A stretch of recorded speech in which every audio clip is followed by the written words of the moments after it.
Hi, everyone. Welcome to the digital New York Baltic Film Festival. My name is Dovilė Butnoriūtė, and I'm the head of programs this year. It's a real pleasure for us to be able to welcome viewers from all over the US, which is one of the benefits of going digital. One of the drawbacks is obviously that we can't meet you in person, but this is our live event that hopefully makes up for a little bit of that. So welcome to all of you joining us live. So a little bit about the Baltic Film Festival. We were established in 2018, and it is the festival is presented by Scandinavia House. It's organized by the Consulate General of Estonia, the Consulate General of Lithuania, and the Consulate of Latvia in New York. Financial support for the festival comes from the Estonian Film Institute, the National Film Center of Latvia, the Lithuanian Film Center, with additional sponsorship by the Lithuanian Culture Institute, the American Latvian Association, LV100, as well as the Embassy of Latvia in the US.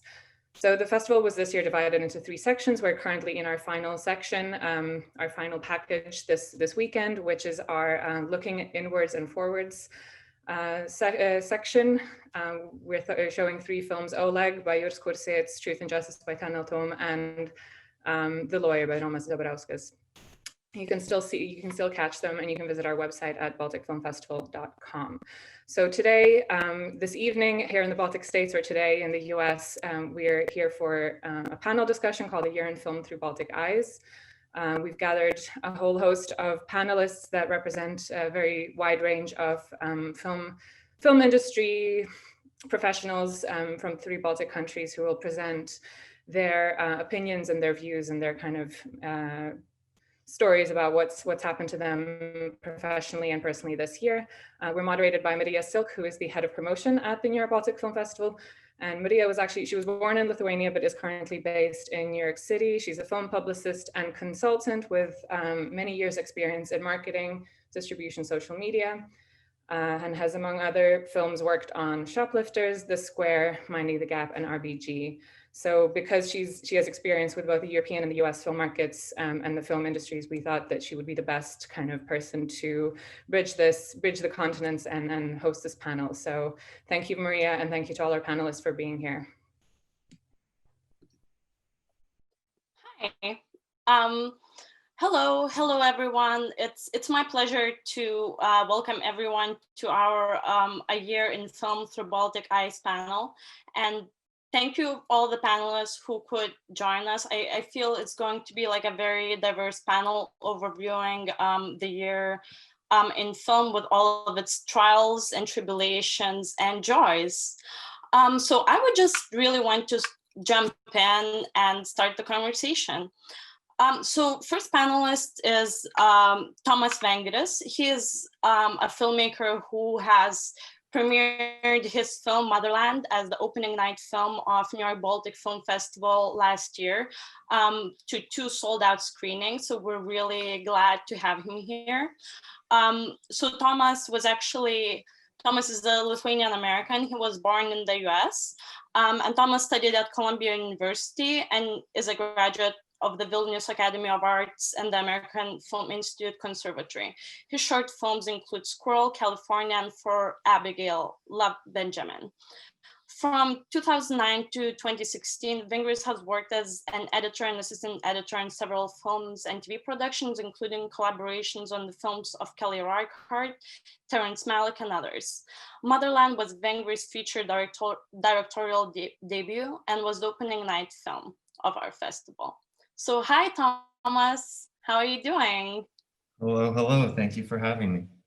Hi, so you're speaking to us from Lithuania, and I have heard that you moved here kind of in the middle of the pandemic at the end of September. So what made you move in such a turbulent time?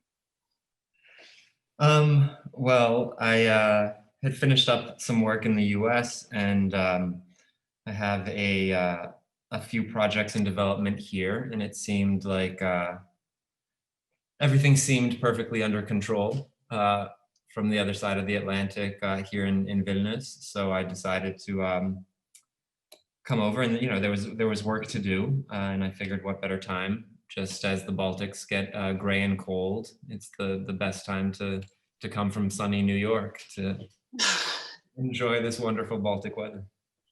Yeah, and you're coming right with the second wave. Exactly. Okay, thanks. Yeah, we definitely will want to hear about what you're working on right now too. So our second panelist is Dovilė Butnoriūtė. She does the film promotion at she's the head of film promotion department at the Lithuanian Film Center, and she's currently in charge of the Lithuanian film promotion and representation of the Lithuanian film industry worldwide.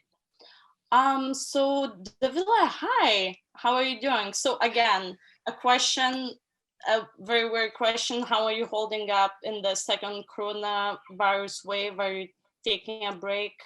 What have you been working on recently? Hello from Vilnius. It's an amazing opportunity, and thank you very much for invitation.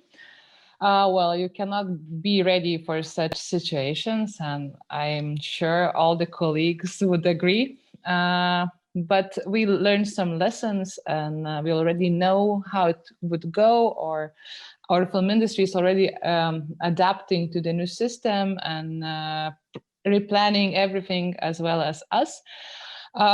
It was quite a weird year in terms of international promotion for films, as well as interesting competition for Lithuanian titles among all the festivals. It was super interesting, and we needed to step inside Lithuania strongly and take the leadership for thinking of possible budgets to save and protect the film industry.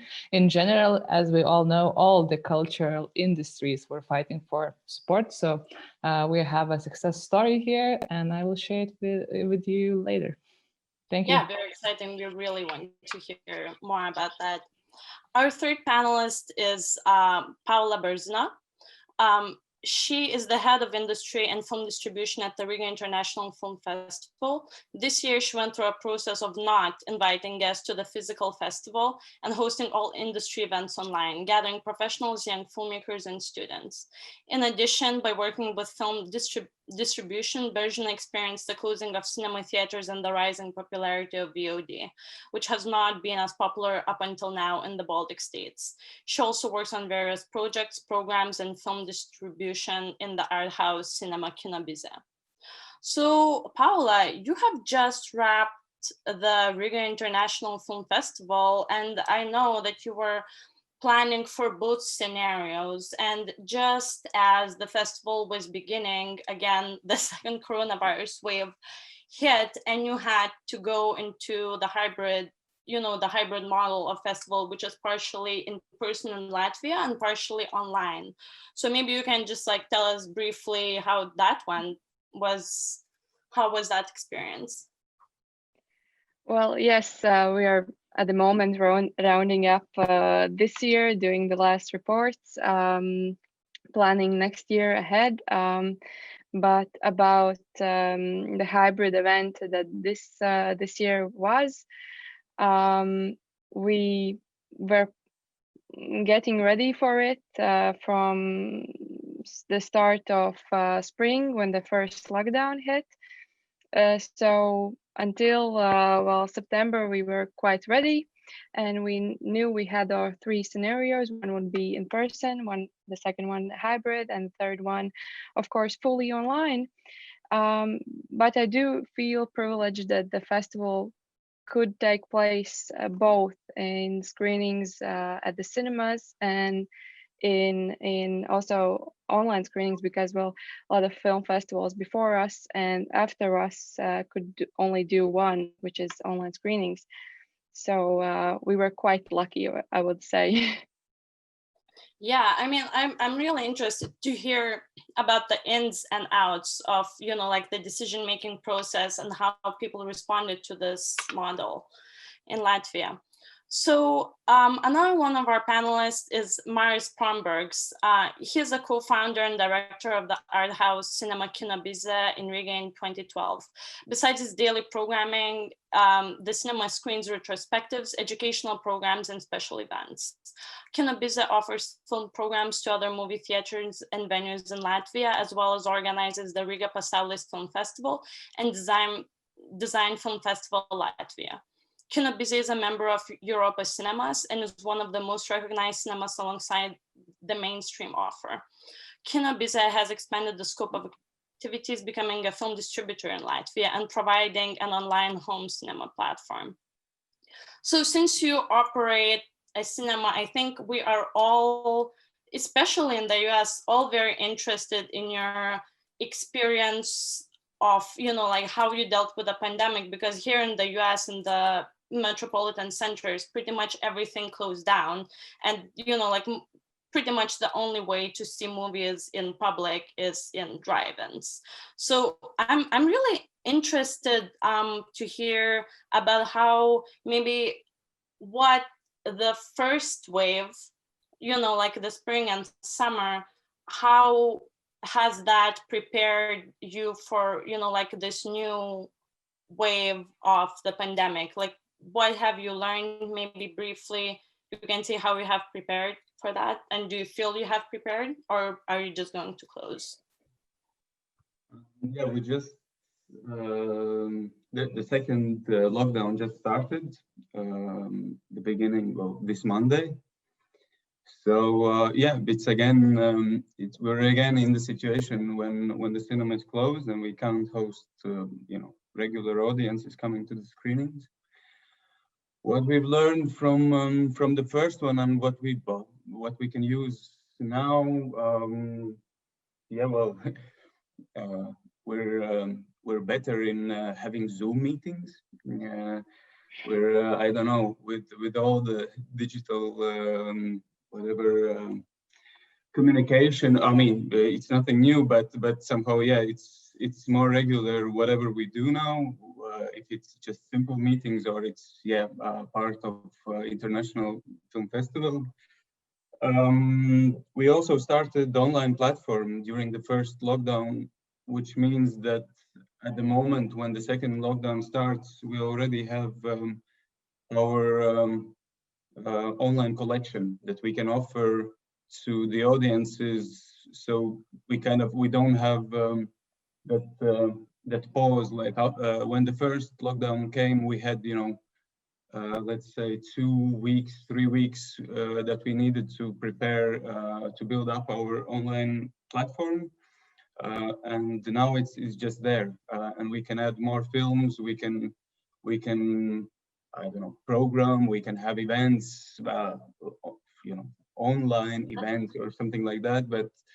But yeah, we're more adapted to it. Of course, we're not excited or whatever about it at all. And primarily, we want to work with the people in the cinema, to meet them, to talk with them, to show the films, and to experience it all while being together. But that's the times, and we adapt, and we're not, completely against the online screenings or whatever. We thought about it before the lockdown. The first lockdown came.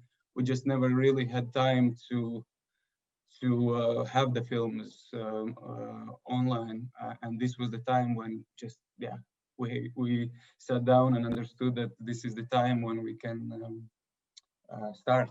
Yeah, I definitely I will want to really hear about this kind of like dynamic approach, because it's like as a smaller theater, it's definitely possible to do things faster and enact these changes faster. And our last panelist is Ranu. He has his film Chasing Unicorns at the festival this year. It's screened as part of our first session, Laugh and Cry. Hi, Ryan. Hello. Hello. Hi. So Ryan's an Estonian filmmaker, technology entrepreneur, and investor. Chasing Unicorns is his second full-length narrative feature. He has previously written and directed the independent movie Chasing Ponies and the Estonia narrative virtual reality short Back of VR. Together with producer Tonu Hieland, Ranu is one of the founders of the indie movie company Lithuania that focuses on fast-paced and fun author-driven movies for international audience. So Rain, we are so glad that we had your film. Definitely pretty sad that we couldn't have you in person, but I watched your Q&A that you did with Yule, our programmer, and you mentioned that you actually managed to finish writing and in fact finish shooting your film this summer, your new film this summer in Estonia. So maybe you could briefly talk about that and then elaborate later about the shooting protocols. Hello, so good to meet everybody. So thank you. Yeah, actually, we managed to shoot another movie in Estonia this summer in spite of COVID, where we could have also people traveling from actors from US and from Singapore, and we were lucky that we were able to do it. And yeah, I mean, I'm just writer, director, producer, and I plan to make a lot of movies, and I think my ideal base as a director would be one movie every 2 years. So we are getting ready to release the next one that we shot already next year. That's a pretty good rhythm. Yeah. So I wanted to kind of start the panel and open up, questions for everyone. So would you be able to briefly speak about the COVID restrictions in your country and how they have, personally affected you and the way you do your work? Any unique challenges you have faced? And what is it like living in the Baltics during this time? I understand that it's been like a very long period of time. It feels like 1,000 years, and like there were a lot of phases. But yeah, maybe you could just speak to that, because again, we have very different experiences here in the US and especially in the coasts. So maybe we could start with Tomas. All right. Well, I feel like when I got to Vilnius, things were quite open here. Everything had been quite under control. Of course, I had my mandatory self-quarantine as the sun was shining outside, and I was sitting in my apartment missing the last warm days. But things are still moving here. Things are still shoots are happening. It's obviously more complicated. There's a lot of rules on set. I have a shoot coming up in the just a couple days shoot the first week of December. So we're moving forward, but yeah, it's just there's a lot of regulations, and of course with things like especially now when there's a lockdown and you're doing casting and you want to have team meetings and everything, it's a little more complicated. But the good news is things are still, people are figuring out a way to push forward. So you can't meet at a bar after the shoot for drinks, but the creative part is happening, the shoots are happening, and that's something. So there are essentially no official restrictions to shooting, or there's rules and regulations that are different, obviously, but shoots have not been, film shoots have not been stopped. There's films happening, continuing right now, and people are being careful. People are being cautious. I was just talking to a friend who's working on the productions, bigger international productions are still happening. There's a few Netflix series shooting right now. There's Stranger Things is coming back in December to shoot. It's just obviously much more expensive. People are being tested, on a daily basis, and you're hearing a lot of these stories where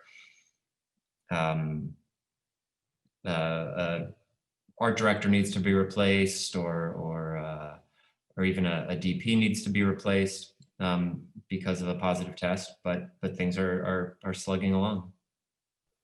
Very interesting. Maybe Dovilė, you could talk a little bit about like general restrictions and actually like guidelines for shooting, because like right now it's kind of hard to imagine that there would be international crews coming into the country like right now as it's really peaking. Well, that was a very long process, how it happened, and a very careful process together with the governmental institutions that were also in those debates and all the political health measures, protection processes for international guests. There are quite a lot of limitations for them, but they have a very limited time to shoot, and they really know what to do. And actually right now, the industry is extremely busy. Everybody's involved, and everybody knows that they don't have much time to do that. The productions were stopped for quite a while, and I believe this time was, used. But that was actually, I can tell more about the landscape a little bit, not to take too much time, but not about the measures still, but about what happened. A very interesting thing in Lithuania happened that we had 25 drive-in cinemas during the first lockdown. It was extremely popular all around in the regions, everywhere.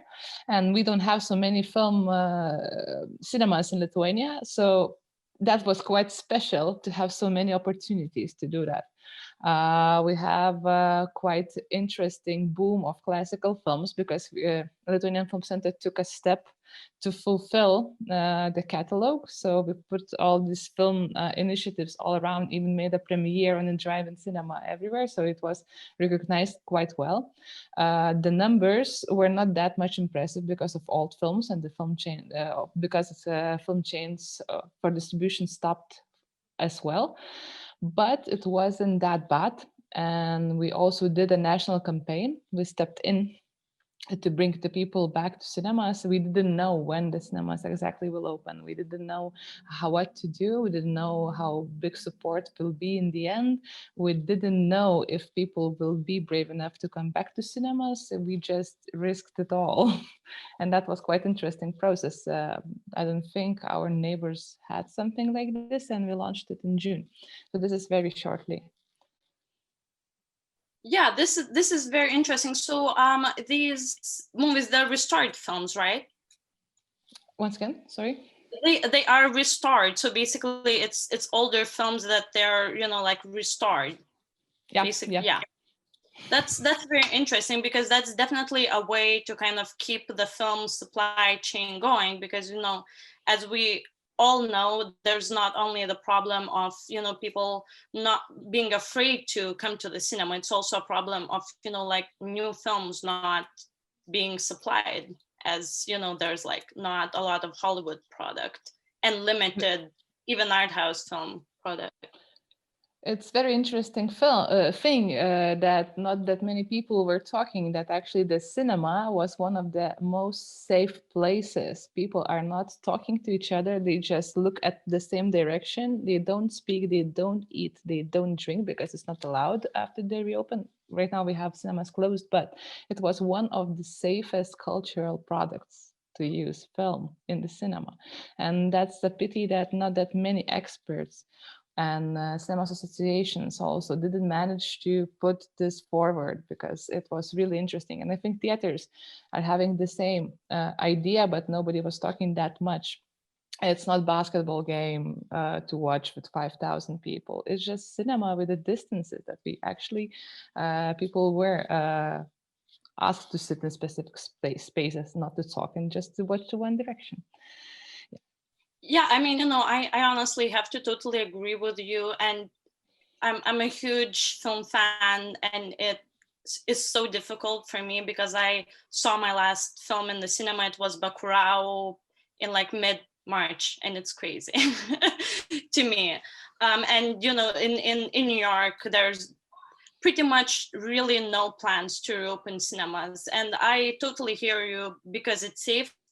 As far as I have heard, there have been no cases tied to cinema transmissions. Cinemas are open in other parts of the US. No cases tied to cinema transmissions. And as we all know, there were some, like film festivals actually happening in person internationally, Venice. But, I'm also not an expert, and you seem to know a case. Well, the ventilation was so great during the summer that a lot of people got cold. Even got cold. They were trying so hard sometimes. But yeah, but that's a fun thing. But at the same time, they were so be careful, and yeah, it should be allowed to be open as soon as possible as one of the safest places for people to have leisure activities. Great. So maybe Māris, you could also speak a little bit about how, about COVID restrictions in Latvia and how they have affected your cinema.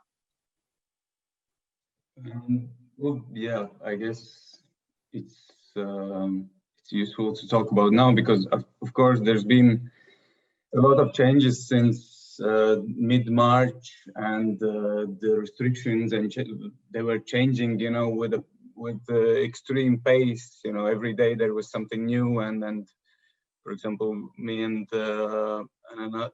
Juris from another cinema from Kasuns in Riga, we were just calling like almost every day. Okay, these new changes. What do we do? How do we react? What can we do? Okay, there's this support. Okay, now there's these restrictions. It's like all the time, just constant communication, which was a nice thing, of course, that we were able to talk more. that maybe we don't do in a normal situation because we're busy. That put us closer to understand how to react. Also, it put us closer with, let's say, with friend cinemas in Lithuania and Estonia and Slovakia and Sweden, where we have friends. We just kept on calling each other to understand how to react to restrictions and what's happening already in other countries and what might come to us. The restrictions, they closed all the cultural events in mid-March, having no idea what COVID is. And now, after a few months, with more ideas what it is, cultural industries still got closed. Well, now everything more or less is closed except, offices and some, the little kids still can go to school until age of, I think, 13 or 12, something like that.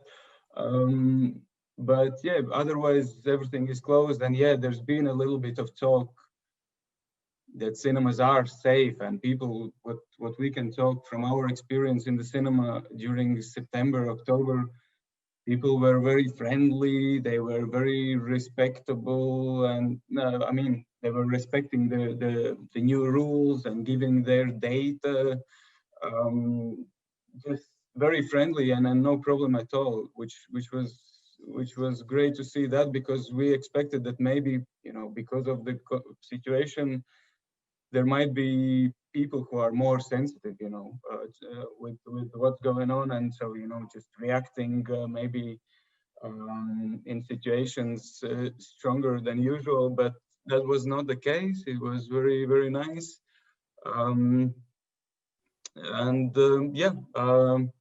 but there was I don't know. Well, it's hard to say. I don't feel that there was really anyone from, I don't know, who would represent cinemas kind of fighting for the fact that the cinemas are a safe place. It was like, we would talk it among us in our team or with other cinema, but it's like, who's gonna defend you? I don't know, in the parliament, or I don't know, in the discussions when they chose who to eliminate this week, But because at the moment, for example, there are some things open like exhibitions, museums, libraries, bookstores. So it's not that everything is closed. No chance for cinemas for sure. Well, there are ways to create, like lobbying groups, but like we have that here in the US and it still doesn't work. So, I guess it's a matter of doing research about transmissibility, and that, I guess, is unfortunately it. Paula, could you speak a little bit about how COVID restrictions have changed the way you personally work? Well, during the first lockdown in the spring, we understood that we have to start studying the market of online platforms. So quite early, we decided to be prepared for these three scenarios that I told you about earlier. And well, in the middle of summer, we made the decision to host a hybrid event. Although the health situation in the Baltics during summer was quite calm, but we still had some very strict travel restrictions. So of course, it would be almost impossible to buy plane tickets and welcome everyone here in Riga in October. And until we decided to organize the festival partly online, it was very hard to work because everything relied on whether the events will be online or in person. But of course, the verdict that we did was not only to move the industry events or some part of the film program online, but to not only to ease the organizing process, but also to make the festival more safe for the local attendees, which was very important to us. And also, we still beared in mind that at some point it would be necessary to go fully online in a very fast way, of course. But the festival itself takes place in the end of October. So at that time, we had some restrictions like limited seating and wearing masks and so on. But the screenings for local audience were able to take place. So that was very great, unlike now when cinemas are closing. Yes. So wait a second, were films, so screenings for local audiences were taking place in person in Riga. Were the films available online too? Yes, the screenings were both in cinemas and also online for Latvian audience. And for international guests, we had a separate program, which was Latvian Film Showcase. We did this program online with films available, new films from Latvia, and also some upcoming titles. So yes, we had this. Were you did this new format, this online format, did it help you kind of expand the festival, you know, to more people, since, you know, it's like not everyone is able to travel, and when it is online, it's way easier to, you know, access it, obviously, and, you know, like obviously to a lower cost at the festival. So did you manage to attract more industry delegates like that? Well, I don't think that the costs are less when you're doing festival online, because we had to build a studio where the events would be filmed and the online platform and everything. But yes, we did reach a wider audience, both for the screenings and for the industry events, because for the industry events, I think we managed to have guests that wouldn't usually be coming to Riga because they are very busy. But when they have to just like join us online for a few hours, that is doable for them. And as for the online screenings, we had from all of the views, 25% were from other cities, that the people who are not usually coming to Riga to see the films. Yes, so I think that we expanded the audience by online screenings because, well, there is a great part of people who are interested in films that aren't able to go to the screenings in cinemas, for example, new parents or perhaps someone who is living further away. So this year the festival was going home with them. That's very interesting.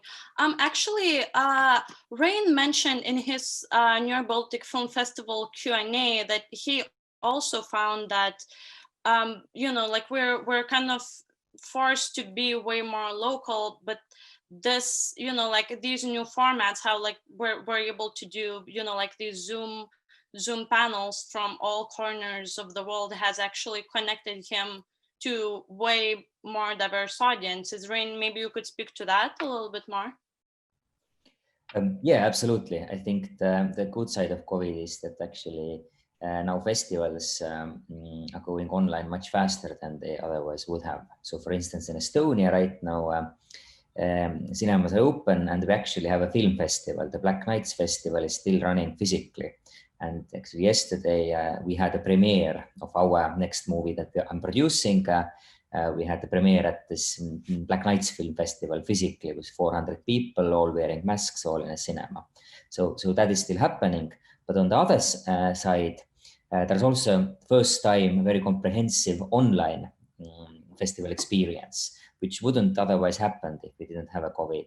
So and like last week, I was participating in an American film market with online screenings that previously was not either available or as extensive. So I think this is very positive that we have those online experiences coming up, and I'm very positive also that this will also stay next year and like forever, because now festivals have gotten used to doing both physical and online at the same time successfully. Yeah, that's definitely true. Dovilė, I actually also wanted to ask you about how you do your work, because you're in charge of promotion at Lithuanian Film Center, and a lot of your work basically hangs on in-person events. It's difficult to connect to other people in the industry effectively when you can't see them. And in general, a lot of our work hinges on in-person events. So how do you do your work in this way? How have you been doing it this year? Well, I believe I am a one-man band, and I have more duties in the film center than this. It's actually, in terms of that, I'm in charge of film education projects in the Lithuanian Film Center, PR, some funding schemes for festivals and film culture events, support scheme for international promotion for projects and films selected worldwide, as well as film heritage and film indexing and statistics is also under my view.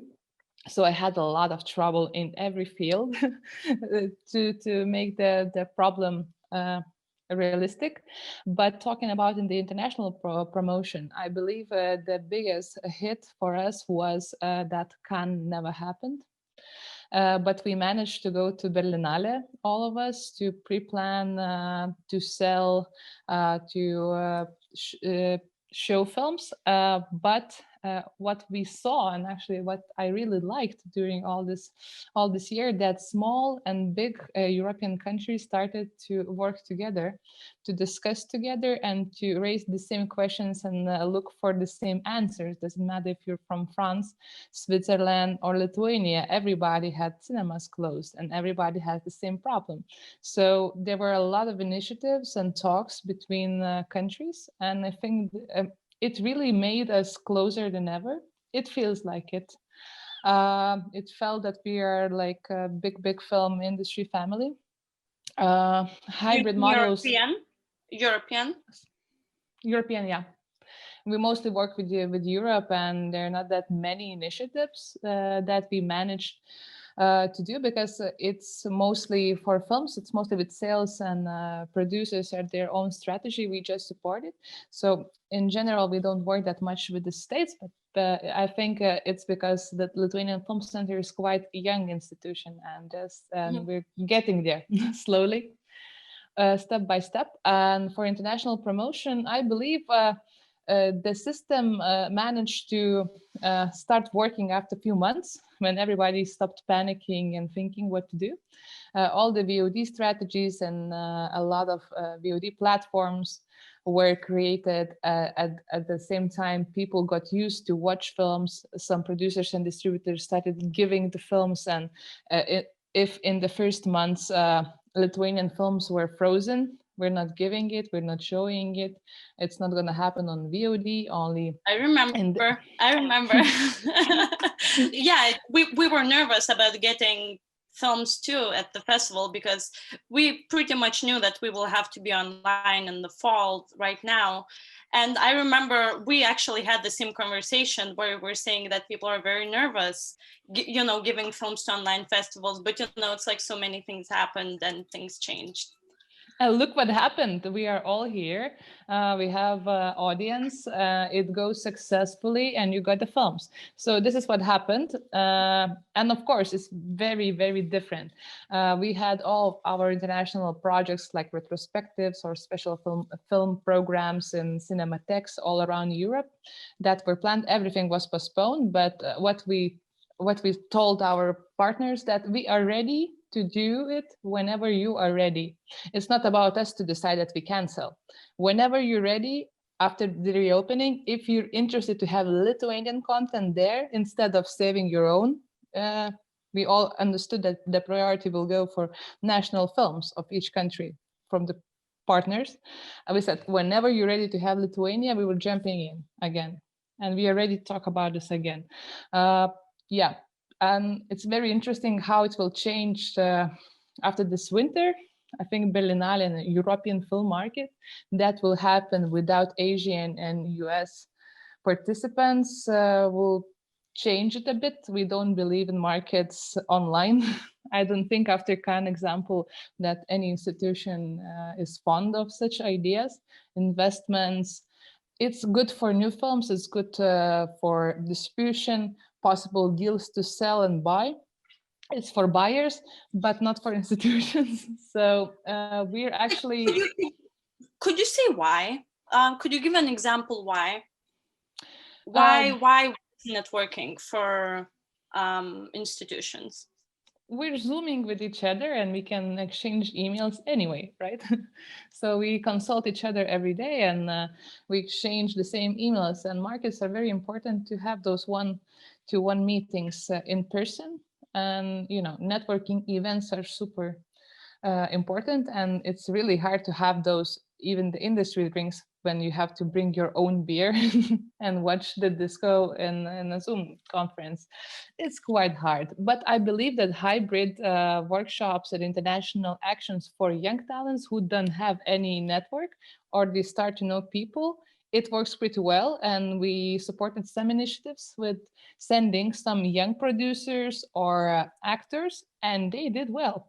This can work, and I hope for the future that this hybrid method to start involving some part of the industry could work very well. Yeah, I have to say, I have been hearing from a lot of filmmakers that one of the worst, you know, parts of the pandemic, like one is uncertainty, another one is basically isolation, because, you know, you in an institution, you definitely have to network, but for filmmakers, it's vital to meet new people, to meet, you know, producers or funders. So maybe we could hear, maybe Thomas, maybe you could speak a little bit about how it felt. Are you attending any online workshops, or how are you trying to connect to new people to develop your project, or are you just not doing that?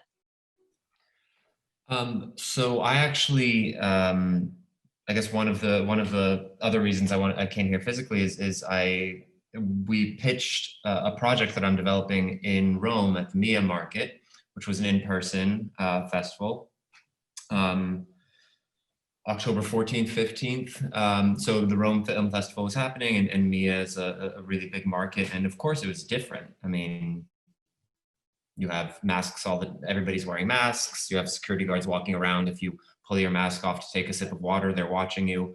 So it's strange. It's not your average experience, but and of course,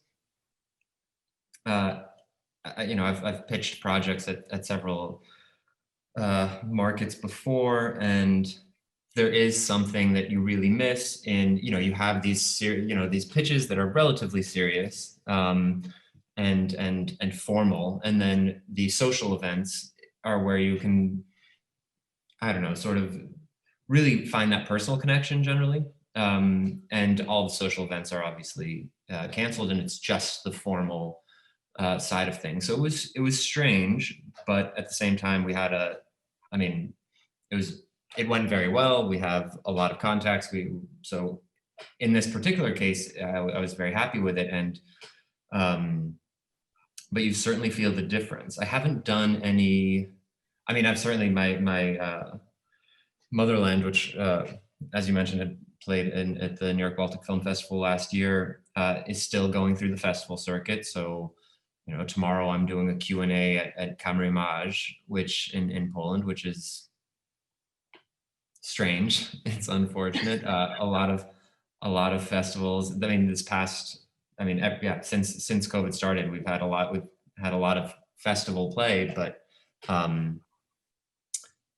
of course you miss that side of things. On the other hand, as a filmmaker, I think that sometimes you have to put yourself in situations where you don't have distractions. You have to run away from the world, and the world has come together to take away the distractions for us in this case. So creatively, and even people that collaborators and filmmaker friends have been saying that this has been a very busy time in the sense of preparing, writing, and there's also just a massive need for content, as you mentioned, as other people have mentioned, and I've seen this on both sides of the Atlantic, and in Europe, especially with the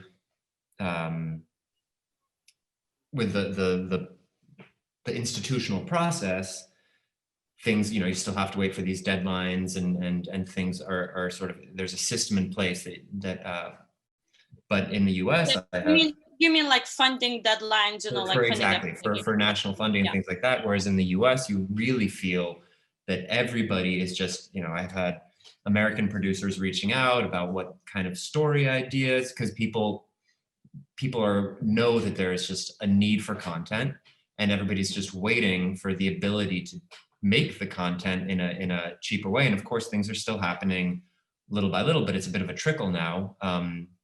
But you really feel that everybody's just waiting for the floodgates to open so that you could just produce all this content. So I don't know. There's definitely the lack of in person is certainly unfortunate, but I think people are figuring it out. I think people are creating, people are writing. Like I said, in for me personally, the MIA market in Rome was really, really fruitful, way better than I'd expected. And so I think, I think that I have an optimistic view. I think that there's things will continue to happen, and it'll be great. That's very interesting. I kind of had a follow-up question. So you said that the market was fruitful for you, but do you think, have your meetings kind of been, prearranged, kind of structured? Is there a way for film professionals, film creatives to, because like usually in film events, there's that aspect of, kind of serendipitous meeting, where you're basically talking to a lot of people, and one person you really connect with turns out it's the perfect person for you to, collaborate or assist with your project. Has there been anything like that you have experienced, or are you just not experiencing that and you've learned to live without it, find other ways?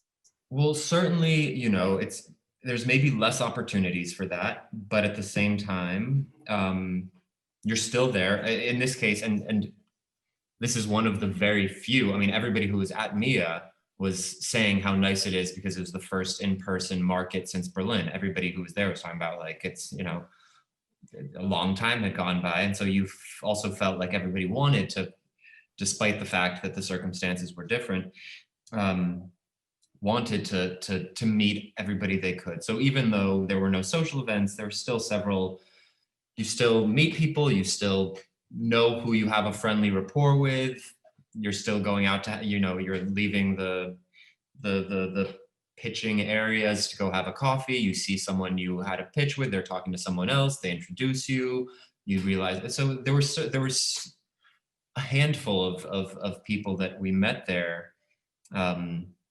In that way, it just, it was different, and my glasses are getting fogged up because of the mask, and it's hard to breathe, and I can't see exactly what they look like. But so there's obviously some things that aren't pleasant,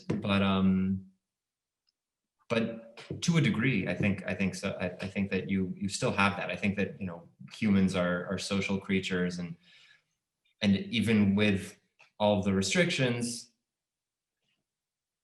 where everybody's looking to find those connections and find those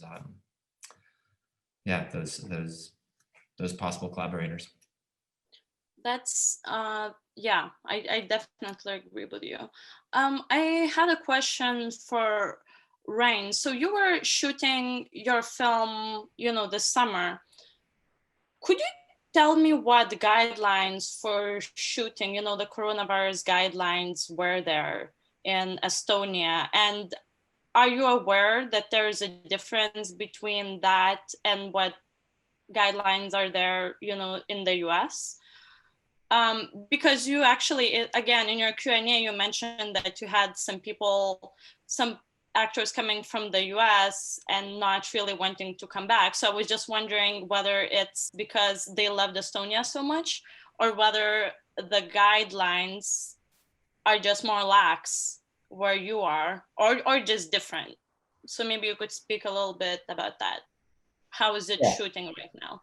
Yeah, absolutely. So in the summer, our numbers were really, really small, the COVID numbers. So we had more relaxed guidelines. We did have a COVID officer as a person who was distributing masks and all that stuff. But other than that, it's pretty normal. The foreigners who traveled, we had to test them for COVID, and we kept them before the shoot 4 days in isolation.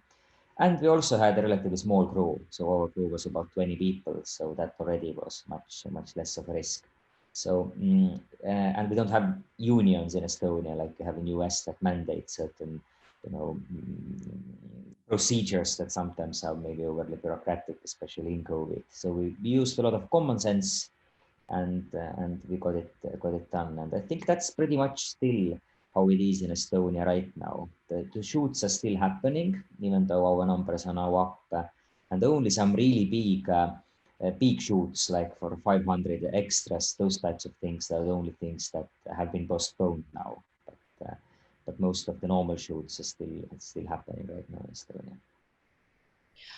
But so if there are no real, official mandates, maybe I could open it to also Dovilė and Tomas again. If there are no, official rules or regulations for shooting COVID, that Ryan is speaking about Estonia, but in Lithuania it may be different. Do you think that would actually attract productions specifically because of that? Or not? Maybe Dovilė, you could answer. Well, actually, things have to move, but there are some requirements but I'm not that specific in this field because I'm more like from outside production questions, Lithuanian Film Center. But everybody understands that it's not only about the production, it's about the investment. And that big budgets are coming and actually make things happen and help the country. So for that, the very important talks and partnership between governmental institutions who are taking care and the producers who proves that they can do it. It's not easy, of course, for international projects, and for Lithuania, it's as well. It's not easy to go to shoot again some requirements are ridiculous, of course, as in every country, some some things that we have to follow are quite stupid. And of course, in film production, there are some issues like this as well. I cannot be that specific, but it's not, but it's possible, and they proved it. And it takes longer to get on shooting. Yeah, it takes just a lot more time and more money for preparations. It's more expensive, some processes, and you're very strict in time. Okay, yeah. I mean, it does seem a little bit, like more relaxed or just different than the US ones. But, I feel those regulations, I think, are going to be going the same way as, like the lockdown rules go. They're just going to shift forever. So I guess you can't say that it's more relaxed. So I also wanted to circle back to that topic of watching films online versus in theaters. So as Paula has mentioned, 25% of online viewers at the Riga International Film Festival were outside of Riga. So I wanted to talk a little bit about how this time, the fact that we have to go online actually expands the reach of these films, these really high quality films, beyond the metropolitan centers, because like also the same for New York Baltic Film Festival. So we're based in New York, and now our audiences are coming pretty much equally from both coasts and in between. Like we have viewership all across the US. So maybe Paula, you can elaborate. Are you going to try to somehow retain these viewers that you found outside of Riga? Is it like right outside of Riga, or do you get some viewers from like further away? I realize that Latvia is not a huge country. It's not, like so geographically vast, but yeah, maybe you have some ways that you're going to incorporate that element into your future festivals. Have you been talking about that? Yes, we have actually, because as you said, the online watching is getting more popular, and we noticed that at the festival as well, because at the beginning of the festival, more people were coming to the screenings in the cinemas. But after some days, the screenings online were better attended than those ones in the cinema. So yes, we are at the moment thinking about these other cities where people were watching the films, and they are not very close by Riga. And perhaps that is why the people were watching the films, because they are 30 minutes, an hour, 2 hours away from Riga. And yes, at the moment we have talked with a lot of places all around Latvia, a lot of screening venues, about having a few film screenings there next year. So not only we would have online screenings, because we are planning to keep the hybrid format because it works very well. We are also thinking about these screenings in the other cities, and I have talked to the directors or the curators of these screening venues, and they are more than happy about this decision. They are yes, very pleasantly surprised that the festival could also take place there and not only in the capital, because they know that they have a lot of viewers interested in art house titles and not only the titles that multiplexes offer.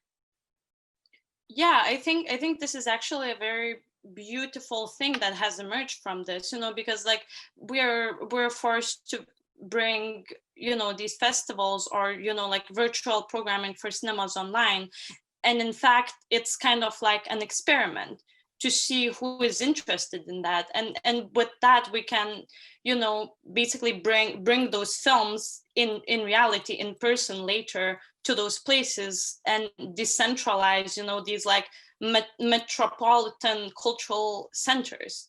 like in terms of culture. Māris, maybe you could say a few words about that. What has your experience been with your online platform? Have you had viewers from other places? Have you been collecting that data?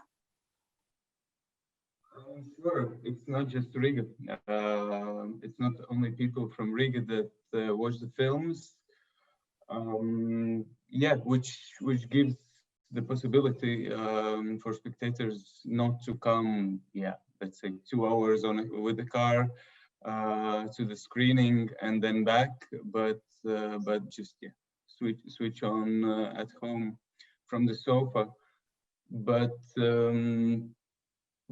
yeah, I see it as an additional thing that we do to have it, still to have the main focus on the cinema and the screenings in the movie theater, and to have the online catalog as an option. I don't know, when you don't want to go to the cinema, whatever are the reasons, or I don't know, it's too cold, too rainy, or whatever is the excuse for that day, or again, there's a lockdown. But I wouldn't substitute it. And of course, there are talks about how this year will change the future of watching films and so on. And there are almost, on the level of astrologues, that it's gonna change, everything's gonna be different, in few months, the world's gonna be, like we've never seen it before. I somehow don't believe it. I don't know. And the experience that we had after the first lockdown, when it finished and we opened up in August, the people were back and they were more than happy to be back. And the attendance numbers were quite good until the last week before the lockdown came back. So yeah, I don't think that it will change that radically. Yes, probably there's gonna be more people, and already are, who have subscriptions for one or another platform. There are people who have tried this or that, but I can't see, everyone suddenly now sitting at home and watching on whatever small or bigger screen at home on their own. It is a special experience, and it's not just this kind of romantic talk about it. We see it daily. Just a week ago, when we had the last screenings, and we had the filmmakers team visiting, everyone laughing and everyone, enjoying the time together. And you can't have it at home on your own, watching the film on a laptop or a TV screen. So it's good to have the online platform for us, even having the live, not live, but even having the cinema screenings, but we wouldn't substitute it. Yeah. And also the numbers that we had during the first lockdown, they're not even close to what we had a year ago in the cinema. I mean, so, and also for the whatever, Hollywood or art house titles, the numbers that you can get from online, you can't compare it to the cinema attendances, cinema box offices that make up for the most of the income. Yeah, well, I totally agree, and I think, right now when a lot of cinemas are doing, like the virtual cinema screenings, that's what they call that in the US. I feel it's a way to keep your audience engaged. It's not an alternative. It's not, it's not, in my opinion, it's definitely not going to replace the theater going experience. It's just basically kind of like tiding people over, and, like keeping films going, keeping that whole system rolling. And I also think that it's kind of like watching, like an opera performance in a cinema. It's it makes it more accessible, but it's not the same thing. Like you still want to have that, you know, like best quality experience in a cinema, you know, like in the dark, no distractions, hopefully. And, you know, like with other people, that communal feeling, I think it's very important. And after the pandemic, I think it's really going to come back. I think people will want to have connection and just sit together and experience something together.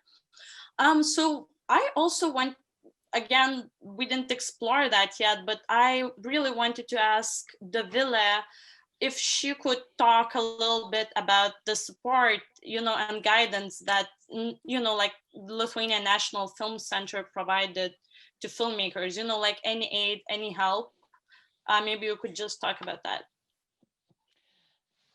Of course, that's a very important question. Lithuanian Film Center's annual budget is 6.4 million this year. It's not that big. And we managed to get and to deliver 6.2 million euros extra for our industry. And it was given to projects currently in production. Some part was given for the new content. Individual creators, script writers, etc., researchers get individual grants. We had national campaign, After the Darkness Comes the Films. It was actually telling about that the only darkness that is cozy and nice is the cinema darkness. That was the idea behind it. And we still say that after the darkness, the films are coming, and we use it. Then we had extra support for festivals and film culture events. We really needed to find to every of this field, we really needed to find a very fast decision, and nobody knew how to do it. But somehow we managed, and that was really nice that the industry was quite active. And if we asked, how big is your loss right now to stop your current production? They replied, of course, there were some dreams, there were realistic numbers, there were very different situations, but we managed to say and tell the Ministry of Culture exactly what's the problem and how big the problem is. And I think the film industry was the only industry from cultural industries who managed to say how big is the problem money-wise. And that the last and super important and the scheme that I'm super proud of is that we gave one-off donations that were not we don't need to have a report regarding it, was given to cinemas and distributors. That's the only such support in Baltic States. And it was 2.8 million. So 500,000 was delivered to distributors. It was, I believe, 12 film distribution companies and 18 cinemas who were so different, from super tiny screening hall to 11 and the chain, and that was really complicated, but we managed to give them 2.2 million. It's not enough, of course, because 13 weeks of no film activities was deadly for them. Of course, as colleagues told, the numbers are ridiculous, but we can have full seats, so we have 1/3 max, but still it's not like this. And we forgot to mention that television stepped in again with films and the screenings of the content and buying content, and their online TVOD platforms also took their audience. That is nice, but for the cinemas it's also a bit painful. But it's really interesting that television was never, this kind of, they were in the shadow, but right now they stepped in. We even did a premiere of classical films after the restoration in television, and that was super successful. The numbers were amazing. That's really interesting thing also, and I'm really interested how the televisions in film distribution and all of the chain, what kind of part they will take in the future. So yeah, I think this is it. That's very interesting. So what you are saying essentially is that also, like besides the aid, somehow a lot of entities stepped in to basically support the Lithuanian films. And so do you think there's more visibility for Lithuanian product this year, like way more, or in Lithuania? of course, the first film to reopen the cinemas for another 13 weeks that they were open until the last week was national film. And the expectations of producers and the team were quite high.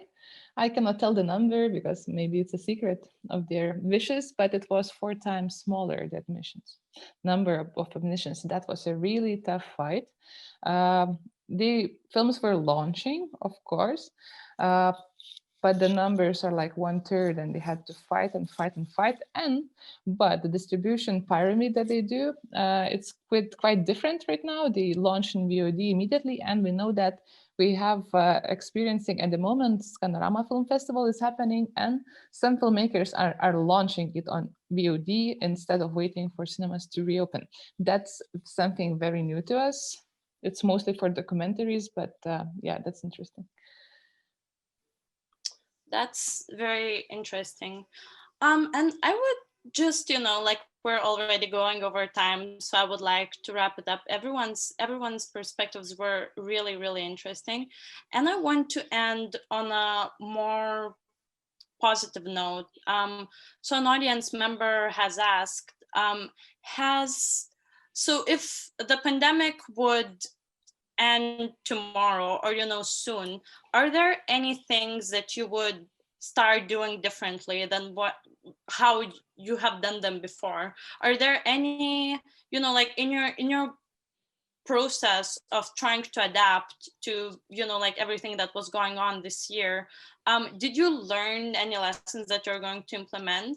Have you changed your behavior, and you think that there would be any lasting changes in how you work and how you live? So maybe we could start with Ryan. Yeah, sorry, what was the question? I was reading the question was, did you learn, in this process of trying to adapt to the pandemic, have you learned anything positive? Basically, are you planning to change the way you do your work, you do maybe business, you communicate with people after the pandemic ends? Yeah, I mean, I think I will definitely go to more festivals, and some of them physically and some of them online. So I think that will definitely change, is that the habits I picked up of negotiating over Zoom and doing business online will stay definitely. So that I would think of as a positive. Interesting. And Paula, what about you? I can agree to Ryan. I'm looking forward to visiting festivals in person. At the moment, I'm here with you, and I'm also attending the a film festival in Tallinn online. So doing 2 festivals at once and at one time.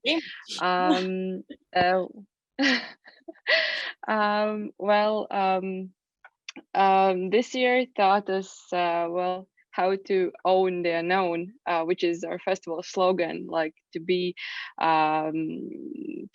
comfortable with the uncertainty and own it. About the work, I think we all learned to work remotely and also very dynamic, saving as much time as possible, focusing on what matters the most, and preparing more for the meetings, for example. I'm also very happy both for the online screenings we had, the thing that we will, I think, continue to do for many years to come. One other thing is that I'm very happy about is that institutions now are accepting submissions online, and that they are accepting documents that are signed online. I think that's quite a step forward for us. For sure. Yes, but looking forward to invite more guests here at our festival in present. That's awesome. And Māris, what about you?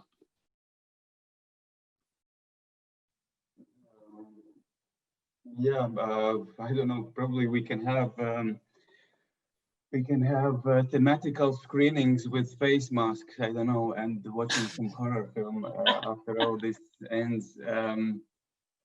It has challenged our adaptability for sure. It has kicked us out from whatever routine we had. It has, yeah, it has challenged in so many ways.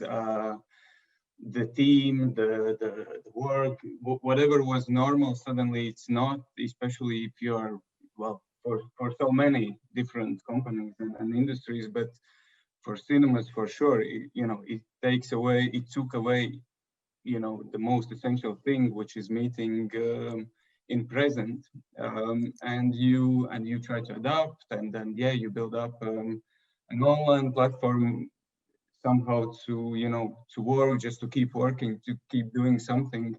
And then again, yeah, then you have the online platform and you can use it for whatever reasons afterwards.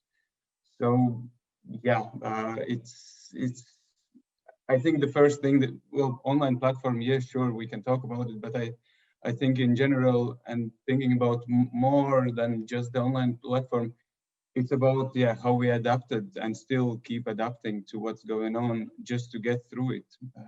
And it's not easy. And it reminds me the first years of the cinema when it was complete chaos, a lot of risks, you're vulnerable all the time, ready for everything to collapse at any moment.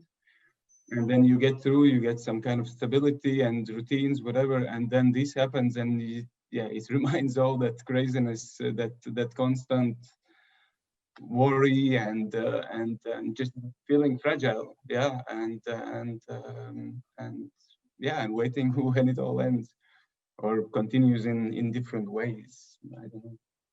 Yeah, I feel it's very difficult to now, think about that, since, obviously it's getting a little worse in Europe. But yeah, I mean, I totally agree. But are you planning to do anything with the online platform, or are you just not thinking that far ahead right now? You mean when yeah, when the pandemic ends, when you can finally just do all, like no restrictions on theater going? The primary focus is on the screenings in the cinema, so it's a bit difficult to at the same time promote the films on the platform, and also the team that we have, it's quite small, and it's difficult to have all the work focused on the screenings, and then at the same time promoting and working with the film selections online. But it's there, so it's even the time now in August and September, there were people who go on the platform and watch the films time after time. Of course, the numbers are very small, but still, if there's someone who missed a film that we screened, I don't know, a year ago, they can go there and they can check it out and they can watch, and that's nice, because before we started the platform, the films that we have, because yeah, we're also a distributor of art house titles, and the films that have been screened, that had been screened, they were just on hard drives somewhere in a drawer, and they were not accessible. They were just not having, we have the agreement, we have the films for another 5 years, and they're not used. So now the beautiful thing is that they have, the life continues for them, and that's nice. That's great. And Thomas, did you learn any positive lessons? Anything you will change? Dreaming about the after times? Yeah, of course. Well, I learned that going to bed early and waking up early is great. But obviously there's just like we're doing casting right now, and we're doing Zoom casting because one of the projects I'm developing has a very international cast, and it's been amazing because otherwise that would have been strange. And now everybody's used to international to Zoom casting. it's Yeah. something that everybody's doing regardless. And it started in March. So now I can have a day of casting where I'm talking to these incredible Israeli actors and these Irish actors, and I'm sitting here, and it's fantastic that that's a possibility, and that's become normal. And so in a sense, the world has become smaller in a much more immediate way, which is great. And I think that when things end, we'll remember the good lessons, and we'll remember things like that, and that you can have, you know, a meeting with all these people back to back, and you figured out how to have these collaborative moments, and the things that don't work so well, you know, we can go back to in person. So I think that there's definitely positive things that have come out of this, and I mean, I can't wait for it to end, but for sure, I think the positive things will stick around, and that's great. Yeah, I mean, it's definitely positive that we're seeing, you know, it may not be ideal, but it is possible to truly work and get things done very, very remotely. So I think it's going to really change the way that, you know, like also like, you know, like small budget films get made when you don't have the capability to fly people in or like fly people out or put them in the hotels. You know, it's, yeah, I think that's a great positive. And Dovilė, what have you learned?